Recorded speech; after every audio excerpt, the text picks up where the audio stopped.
নির্দিষ্ট করে কোনো দিনকে শুভ অশুভ এরকম ফিক্স করি, এই দিনটা শুভ এই দিনটা অশুভ, নাউজুবিল্লাহ, এগুলো তো শিরক। এগুলো কি? ওই সাইন্টের নাম ছিল ভ্যালেন্টাইন। ও নিজে ছিল একজন চরিত্রহীন, ছোট ছোট মেয়েদেরকে ফুসলিয়ে ফাসলিয়ে বিছানায় নিত। তো ওই সময়ে যে রাষ্ট্রপ্রধান ছিল, ওর নাম সম্ভবত ক্ল্যাডিয়াস না কি জানি হবে, আমার মনে নাই, অনেকদিন আগের পর, মেবি দ্বিতীয় ক্ল্যাডিয়াস হতে পারে, নামটা ভুলও হতে পারে, দেখে নিয়ে চেক করে। এ আবার ছিল একটু সৎ। এ দেখছে না এগুলো তো চলবে না, এরকম ধর্মের নাম দিয়ে আপনি মেয়েদের সাথে এরকম করবেন, কি বলে নষ্টামি করবেন, এগুলো চলবে না। ওকে ধরে জেলখানায় ঢুকাইছে। জেলখানায় ঢুকানোর পরে একজন কারারক্ষী আছে, ওই কারারক্ষীর মেয়ে আবার অন্ধ, আর এ সাইন্ট আবার চিকিৎসকও ছিল, সে আবার ট্রিটমেন্টও করত, চিকিৎসকও ছিল। তো সে চিকিৎসা করে করে ওই মেয়েটার চোখ কিছুটা ভালো করে দেয়। পরে ওই মেয়ের সাথেও আবার জেনায় লিপ্ত হয়। এরপরে একে ফাঁসি দেওয়া হয়। এরও প্রায় 200 বছর পরে, 400 মনে হয় 90 সাল কি 93 সালের দিকে এসে ওই পরের জেনারেশনের কোন এক রাজা, ওর নামও ভুলে গেছে, এটা মনে রাখতেও চাই না, আসলে মনে রাখার বিষয়ও না। সে এসে ওই দিবসটাকে চালু করলো যে সে একটা খুব বড় মস্ত প্রেমিক ছিল, মহাপুরুষ ছিল, মহাপ্রেমিক ছিল, তাকে স্মরণ করে রাখা উচিত, স্মরণীয় করে রাখা উচিত। ওই সময় থেকে এই যে 14 ফেব্রুয়ারি ভ্যালেন্টাইন্স ডে চালু হয়েছে। এরপরে ইউরোপের মধ্যে, শোনেন, ইউরোপের মধ্যে কয়েকটা দেশ ছাড়া কেউই এটাকে গ্রহণ করে না। ইতালিতে এই ঘটনাটা ঘটছে, স্বয়ং ফ্রান্সও এটা অনেক সময় গ্রহণ করে নাই। ফ্রান্সে 1779 সালের দিকে, 1779 সালের দিকে ফ্রান্স সরকার এটাকে নিষিদ্ধ করছিল। ওরাই মানে নাই, অস্ট্রিয়া হাঙ্গেরি মানে নাই, জার্মানি মানে নাই। এরা বলছে এসব নষ্টামি আবার দিবস পালন করার কি আছে। ওরা কিন্তু মুসলিম ছিল না, অমুসলিম, তারাই মানে নাই। তারপরে মধ্যপ্রাচ্যের অনেক কান্ট্রি তো মানেই নাই, পাকিস্তানও মানে নাই, ইন্দোনেশিয়াও এটা হারাম ব্যান করছে, অনেক কান্ট্রি এটাকে ব্যান করে দিয়েছে। শুধুমাত্র ব্রিটেনই প্রতি বছর প্রায় 100 কোটি পাউন্ড খরচ করে এই দিবসটাকে জিয়ে রাখার জন্য এবং সারা বিশ্বে এটাকে ছড়ায় দেওয়ার জন্য। আর কত শুনবেন, এগুলো বলতে থাকলে এগুলো নিয়েই রাত পার করা যায়।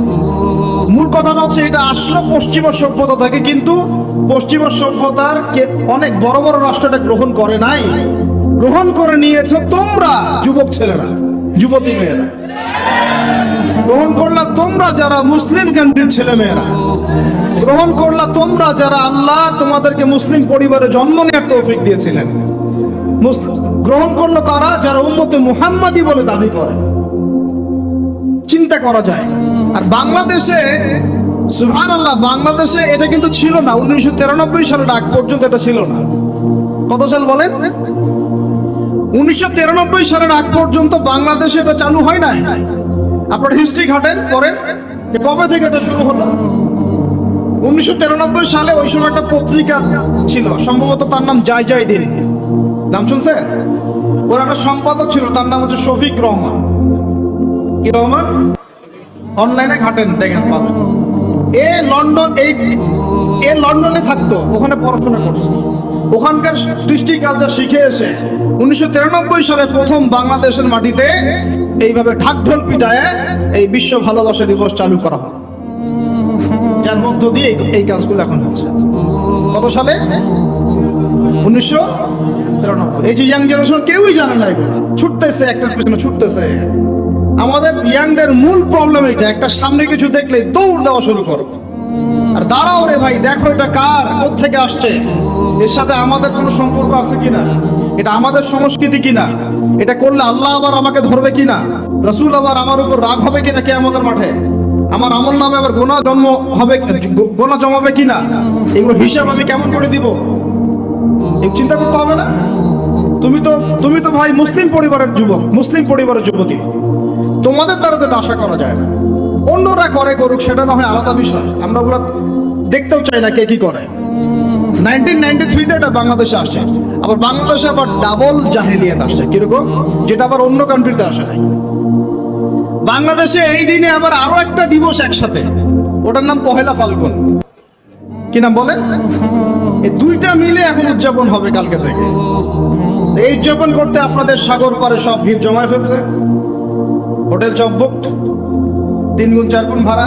মাশাআল্লাহ, আপনারাও তো যারা হোটেল মালিক আছেন এই সুযোগ লুফে নিচ্ছেন। হ্যাঁ, ব্যবসা বেশি হবে, তারপরে খাওয়া দাওয়া হোটেলের প্রাইস বেশি হবে। শোনেন, একটা হারামকে কেন্দ্র করে যা কিছু অর্জন করবেন সব হারাম। একটা হারামকে কেন্দ্র করে যা কিছু অর্জন করবেন আপনি সবই হারাম। বরং এখন আপনার বলা উচিত ছিল ইমানদার হলে, আমার হোটেল আজকে বন্ধ, আমি এই দিবস উপলক্ষে ভাড়া দিই না। সাগরের সামনে তারা এগুলো করতেছে, সাগরের এক একটা ঢেউ এটা সাক্ষী থাকতেছে। আল্লাহ পাক কোরআনে বলেছেন, লাকাদ কানা লাকুম ফি রাসূলিল্লাহি উসওয়াতুন হাসানাহ, তোমাদের মধ্যে আল্লাহর নবী মুহাম্মদ সাল্লাল্লাহু আলাইহি ওয়াসাল্লামের মধ্যেই আছে সর্বোত্তম আদর্শ। আর এই দিবস পালনের মধ্য দিয়ে আপনারা ওই সেন্ট ভ্যালেন্টাইন্স ওর আদর্শ ফলো করতেছেন।